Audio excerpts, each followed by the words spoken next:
Hey everyone, how's it going? Okay, so this is a bit different for me because normally I don't do it this way. This time I'm going off the record here to talk a little bit more about myself this time around rather than go into a subject that I'm interested in or something else that I'm interested in. So there'll be lots of stopping, lots of, going all over the place because something with, say, like a script or something I normally use to help me get my points across in the subject I'm talking about. This is something a bit, well, different. Something that, I wanted to do naturally. It's a video about myself and a little bit about the person behind this channel. So, the name that I used in the beginning when I made this channel, Broken Portals, it stemmed from what I saw in the game Demon Souls. For anyone that hasn't played it, it's basically a hack and slash RPG game with pretty difficult combat. It was the game that set the way for Dark Souls to come out. But in the game, there was a hub area called the Nexus, and to access the hub areas, what you would be doing is going through archstones, they called them. Now, these archstones functioned as a gateway to different parts of the game's world, kind of like portals, but there was another archstone that you can't access, and it was a broken one. And it was never explicitly explained why the thing was broken in the first place, but I like to think of a broken portal as either something that was, destroyed, through some sort of circumstance, or destroyed on purpose, and whatever that purpose may have been, maybe was to like prevent something from the other side. And since then, that word has kind of like ringed in my head quite a bit, and I thought, nothing else seemed to fit the name for my channel, so I kind of went with that. And in the beginning, I wanted to create projects showing, like little snippets of worlds that shouldn't exist or that you're glad that you can't get into. Because, in the context of a horrific universe, a broken portal is kind of like a blessing in disguise because, if you were able to access it, you could just end up going into something even worse. And to me, that's kind of like what a broken portal could represent. But I guess for like a lot of other creators, people have their own kind of like journey or story into how their name came to be. For me, it was just what was wrapping around my head at the time, and it seemed to make the most sense for me to name it that channel, which is what it's named now, which is what it originally was called anyways. But I happened to come back full circle. And while I did experiment with other names and stuff, it never really seemed to work out for me because I could never really create an identity around them or anything. But this one that I have, it just works. Like, there wasn't really much more to it than how I found it. There wasn't some sort of deep, like, gigantic well of history or something surrounding it. It was just like a momentary period in my life when I was discovering the Soul series, and I thought about that broken archstone quite a bit. And, like portals provide a gateway for us, but what about broken ones, And eventually I created a sort of concept of, more darker related material, but, before I knew it, I was making all sorts of different content for the channel, taking inspiration from many others that I've watched countlessly every day, and, eventually just sort of emulating their process and emulating the way they constructed their videos. And, I had lots of on and off videos, and some that I'm very proud of, and some that I just, felt like was like a learning process, I never had any expectations beyond the idea that I had for the channel. I never particularly cared whether it was going to get big or small. It was just something I wanted to do. Like, it was an idea. It was like, I thought about it all the time, but I never really acted on it. And I'm sure that lots of other people can relate to this reality where, they see the fruits of someone else's labor and they wish, hey, I wish I could enjoy that kind of life too, or I wish I could do the same sort of thing. And, but for me, what really kickstarted it was my brother and his wife, both doing channels for film and stuff. I'll provide a link in the description if anyone is interested in niche films and stuff. But for them, their chemistry, grew from their passion for film. And it only made sense for them to do a channel. And I think that was, for me, it was like the final nail in the coffin to just really get started, I spent a long time like lurking in YouTube, and I thought, what, why not be a part of the community and provide content in the best way that I could possible. And, it's been nearly a year since I started back, in, I think it was May or June, somewhere around, towards the middle of 22, sorry. Yeah. Yeah, around 22. It's definitely been quite a journey for me, and I've definitely been at it for a lot longer than I expected, because I have, in my own personal life, a history of picking up a lot of different interests and then giving up on it the moment it gets hard. Like on and off over the years, I've gone on and off of things like, programming and, game development and, digital drawing and stuff like that.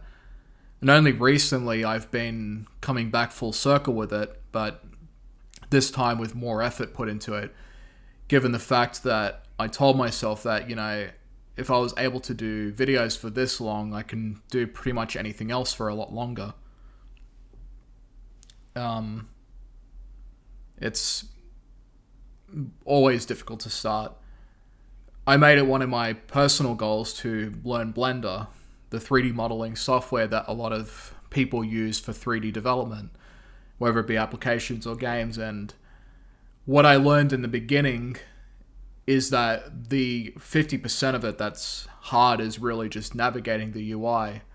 Everything else just really boils down to like creativity and patience. And the same can be said for a lot of things like game development, where it's an incredibly broad industry with so many like barriers ahead of you and so many different layers of creation involved, like from design to UI to animation to rendering to modeling to programming, you name it. And, for some time I've been trying to do all of that at once, and, and for a long time it can feel like you're going nowhere when you're trying to do everything all at once, like trying to become a jack of all trades. The thing is, though, it's, I haven't really found a particular favorite part of it, but I'm enjoying each aspect of it. And there is a sort of pride that you can feel in being able to do everything all at once. Like learning like 3D modeling, at least a more basic form of it in software like, say, PicoCAD, which is like a 3D modeler for the Pico 8 fantasy console. You just get like the shapes of your choosing. You have the wireframes, and you have 3 different angles that you can work with. You can draw your sprites and immediately put them in. It makes things so much easier, in comparison to something like, say, Blender, where there's so many different modifiers and tools and meshes, and not to mention all the different aspects like, applying fog or volumetric lighting and stuff. Like, there's so much of it that I still haven't really quite discovered, but it's just an amazing piece of software that's, I feel like I get better with it every single time I use it. And the same goes for like things like, making videos or drawing or things like that, But yeah, like that's sort of what's been in my head for quite some time, like that's what's in the head of the person behind this channel, which is, me. So what else is in my life? Well, you know, beyond beyond what I do in my spare time, you know, I do tend to try and go out into, you know, the world as much as I can, whatever capacity I can, anyways. You know, anything ranging from, you know, golfing to, you know, like cooking, regular fitness. You know, just, you know, occasionally like spending time, you know, just keeping in contact with friends and family, just like anybody else, really. Um, and, you know, just trying to make each and every day as productive as possible, whether it's behind the computer screen or, you know, outside of the room that I'm in.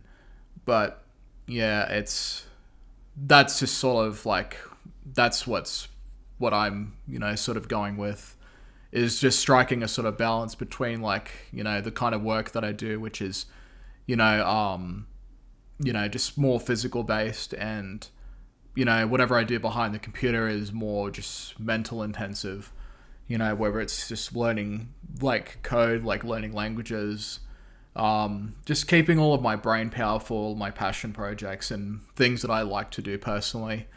Um, you know, and job wise, you know, like like I can take just about almost anything, you know. But I, as a person, have always sort of believed in the sort of equilibrium of, you know, just physical well-being and also just mental growth. But that's, you know, that stems from your own passionate projects, your own passion for things that you enjoy. You know, I've never really had much of an interest in like conventional academia, which is why I never really did personally that well in, you know, in a school or, you know, university kind of environment. Never really went to university personally, but I personally just went to the length of self-educating myself. I felt like I owed it to myself to, you know, continue that sort of growth, continue growing as a person. And, you know, and I feel like every day I do that, it just leads to a sort of a better version of myself in the future. Um, and what are some things that I like? Well, pretty much the majority of this channel should show that I'm very into gaming. And I've gone on and off of like many different games over time, and revisiting some of my favorite franchises.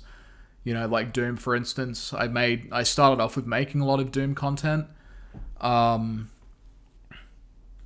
naturally over time I wanted to sort of expand on other channels, because what I never wanted for the Broken Portals channel was to just be limited to one particular game or sort of interest. I wanted it to just be a sort of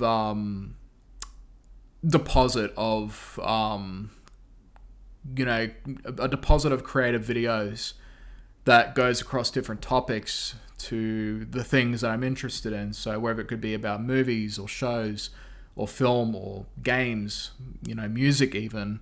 And over time, I've been wanting to get more and more technical, especially in games, and especially as I've been revisiting and exploring more of game development, because, like, I could go on and on about the games and how much I like it, but eventually I realized that I didn't know a great deal, at least what was, like, behind the scenes. Like, you know, when you look at the way storytelling is applied into games, the way animation is utilized, the way objects and environments are rendered, or say, you know, the mechanics and how they're applied and how they correlate with everything else in the game, so to speak. Like, I couldn't tell you why it works that way, you know, but like as I learn, I will be able to eventually, and that's sort of what, you know, drives me to do it more so. And that's why I haven't really reviewed a lot of games, is because I wanted to make a sort of goal of, you know, researching more things behind the scenes, like what was going on and what was behind the engine, so to speak. And on that note, I think I've been making slow but very steady progress. And, You know, I have some big projects in the future that I'm very excited to share about. And, you know, like, the more of it swims in my head, you know, the more excited I get for it and stuff. And yeah, I really would love to share them. I really would. And, you know, I wanted to say to anyone that comes across this video or people that have subbed to the channel, you know, I sincerely thank you. You know, it's really, it's a really feel good thing for me to, like, to be able to reach out to some people, even if it's only a modicum of people. And it's not something I saw myself doing years ago.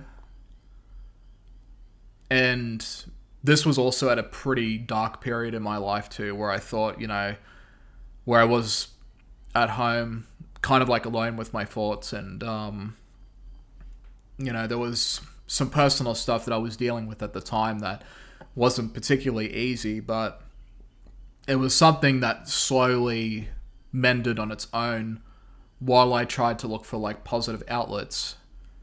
For instance, YouTube. I thought, why not expunge a lot of those negative sort of thoughts by replacing them with creative ideas, you know, that I could put in, say, a video format, whether it be like short film ideas in Gary's mod or making a machinima in GTA 5, which is actually what I did. You know, I even did one for Max Payne 1 of all games, and I had a blast doing those. I didn't care if they didn't get any views, but it was good for me at the time when I needed some sort of positive like release, you know, by taking my creative ideas and applying them into something so that people could see it, you know. And over time I've gotten better and better at doing other things. Like I finally decided, hey, I want to start reviewing games or look at movies. I've only really done one film, which is the first Terminator, and it's one of my favorite films of all time. And I still think it's one of James Cameron's best films. But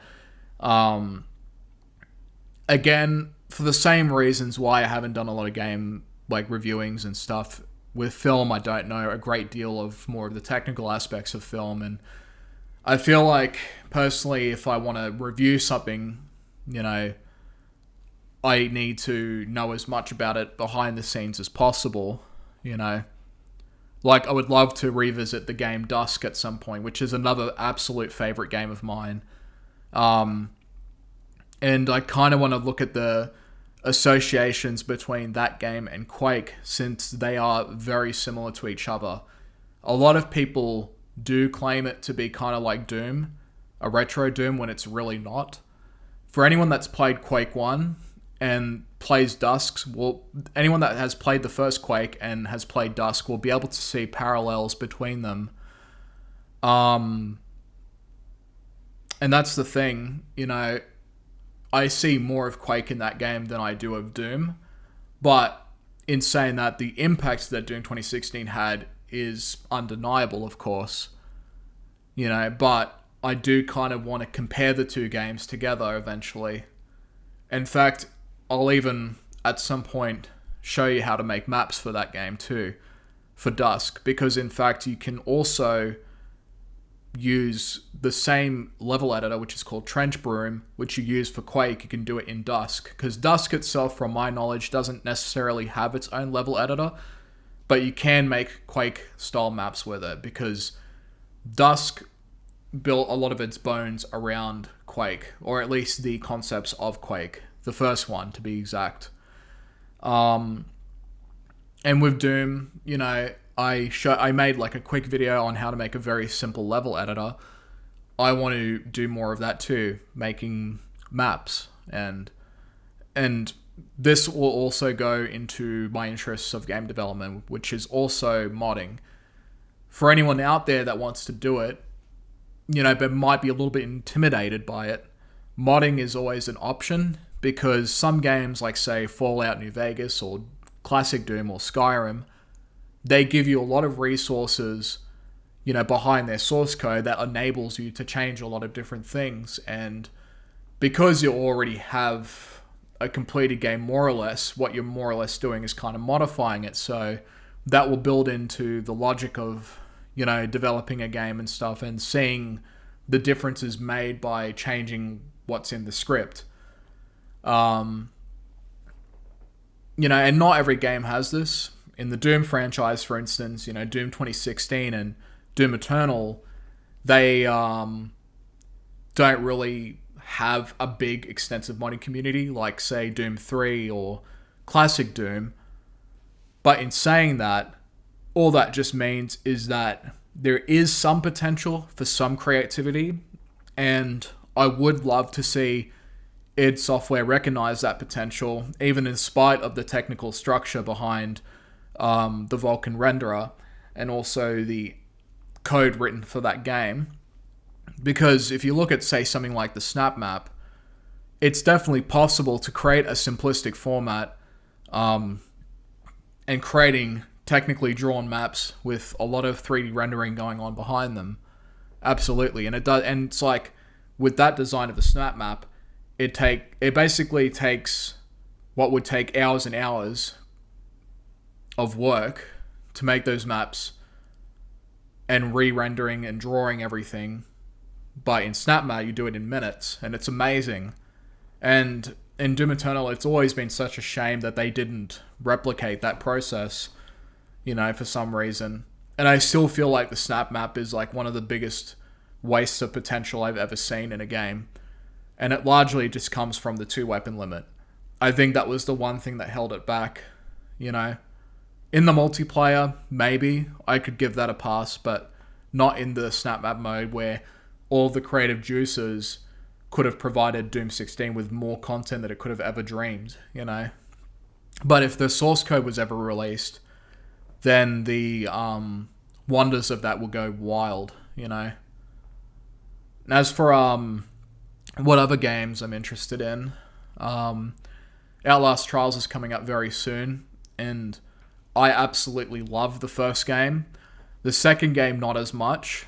I find that game to be quite dreadful in comparison to the first Outlast, whereas whenever I play the first Outlast,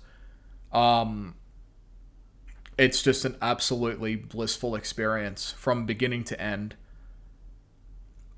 And the Trials game looks a lot like the first game too, in a sense. But, what else is there? Well, whatever id Software announces, as long as it's not another Wolfenstein game, I'm more than happy to see like what else is offered. Preferably another Quake, to be honest.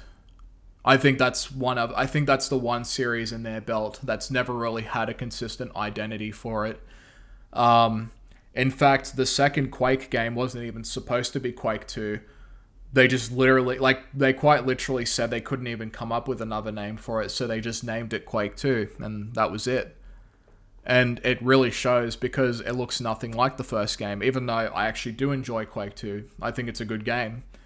It's not as good as the first, but it's still decent. I think with the success of 2016 and Eternal, they can just look at what they did for that game and apply it in Quake easily, I look at the classic modding stuff of, the older games, even Doom 3, for instance. And I know even with that game being the black sheep of the series, its modding community is still pretty great. I mean, it's certainly a lot better than 2016's and Doom Eternal's. I mean, you go into the Nexus mods page of 2016, there's barely anything. And with Eternal, well, again, you're very limited in what you can do, other than, say, changing the colors of the UI, the skins of the Slayer, the weapons, changing spawn properties in the maps, like, say, in the master levels or the campaign levels, turning them into master levels, or changing particular variables behind certain enemies. You look at one of the channels called Delta for Doom Eternal, he made several different variants of the enemies, but he probably had to go into the scripts or whatever enabled him to do so and modified certain parameters of those enemies. That's something I've also taken an interest into, but I would like to maybe, if possible, do it for Doom 2016. And that's the thing. I tried looking for resources online on 2016, and it's virtually non-existent. I did find a Discord, however, and I'll provide a link for that Cord as well in the description. So, with that particular group, you will be able to find the means to be able to actually make whatever mods are possible for Doom 2016. But, just don't be upset if you can't make the next total conversion mod for it or anything. As for Ultrakill, though, I don't know much about its level editor, but I'm really excited for it. That's actually the thing I'm excited for the most in Act 3, if that's coming out in Act 3, is the level editor. Because with a game like Ultrakill, you can probably morph it into just about anything beyond just being able to make different kinds of maps. If it's anything like Classic Doom, that would be sick. And I've actually seen some exciting mod projects behind Ultrakill that are somewhat there.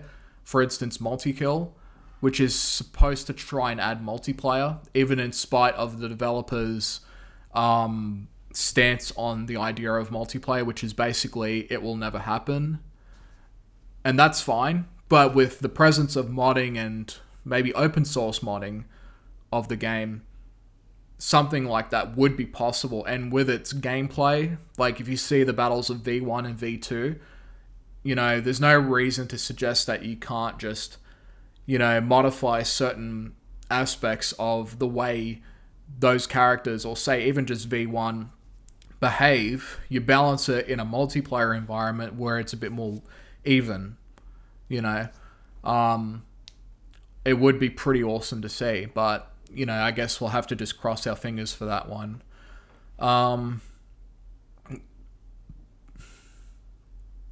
What are some other things that I'm looking forward to? Well, I guess I've just been so engrossed in the interests of, like learning Blender, learning how to model better, learning, things like Pico 8, just as a starting point to get more into game development, toying around with it, reading through source code, trying to decipher what it does and why. As for like starting games from like start to finish, I haven't really made a lot of stuff. I haven't really like made a lot of stuff in terms of like projects, but I'm making slow progress with that too. And with games, I do want to like look more into understanding them and stuff. What else? Music. I would like to start making songs as well. Just whatever tracks come to mind. I don't have a particular genre to target. It's just whatever, I guess, emotions or feelings I might be conveying at the time. No, I won't really be singing because I've gotten comments in the past about my boring voice and stuff. And I have received comments about that too, and I have noticed them, and I don't really take it too personally or anything like that. The truth is that while I may sound boring, it's really not the case at all. I think it's just the circumstance of just how I present myself, and I just try to focus more on bringing out my points rather than just focusing on my voice. And the thing is that I have taken some things into account, like maybe increasing the octave a little bit. I don't want to sound overly excited or something, because then it won't really sound like me anymore. Like, I just try to do it as naturally as I can at the time. And there've been times where I sound like I've just gone from a funeral or something like that, and some people wonder if I've even enjoy what I'm making, and the fact is I do. Some days I may not want to do it. Some days I may just want to give myself a bit of a break. I don't want to grind it all the time, because it's I don't do the whole hustle 24/7 thing. I think there's more to life than just doing this. I just make whatever content interests me at the time, and then I just simply move on. But I will revisit subjects when I have something else to talk about, of course. You know, yeah, that's kind of what's swimming in my head, like I was saying earlier. And I think I just wanted to do this video, not just like to talk a little bit more about myself and just see how I go doing things naturally, but this will also be the 200th video that I've done. So I have 200 videos, basically. And I came from not ever thinking I would do this to making 200 videos in almost 1 year. And I think for me, that's a huge achievement. That's a lot, you know, for me to kind of look back and see how much I've done, you know, like how much I've accomplished on this channel. And, you know, and while like it hasn't grown a great deal, I've been okay with it because I made a stance in the beginning that I was not going to worry too much about views. I wasn't going to worry about an algorithm that I couldn't control, and that changes quite frequently. I was just going to talk about content, talk about things that interested me, and that was it. That's all I wanted to do. And that's really all I have to say on that matter. Yeah, I like I was saying, I was all over the place, and I think there were a few times I was definitely in my own head. But I feel like for this video, I wanted to just do it more naturally this time. So this whole time I've been off record. I've just been talking whatever's going on through my head, and that was really just it. And for anyone that was staying to listen, you know, I appreciate you staying. And you know, it was good just to come out more naturally this time around. That, you know, I can't say that I'll continue doing things like this all the time in videos, because I do find it much easier to go off of scripts where I can articulate the points a lot easier, or things, you know, that I need to talk about on a more technical level. But you know, I think sometimes I may do things like this if it's something on a more personal kind of level, or something I feel like I can talk about confidently, you know. But yeah, no, that's really just it, guys. For anyone that stayed, you know, on the channel, again, I really appreciate, you know, you sticking by. And, you know, for people that have just come across this channel, you know, welcome, you know. You know, whether you stay or go, it's up to you. But, you know, I'm still going to keep going with this, and there will be some odd directions with the channel here and there. But remember too that this whole channel's existence is kind of just an extension of, you know, just me as a person and what kind of interests I have. So there will be periods where I may talk about something else entirely, but they're all things I'm interested in. And I try not to follow like trends unless it's something I'm already in too, or something like that. But it's a case of like every piece of content I make is what I'm like interested in at the time, is all. So yeah, no, that's it, guys. Thanks for staying by. Thanks for listening to me ramble on for over 30 minutes, and thank you for watching.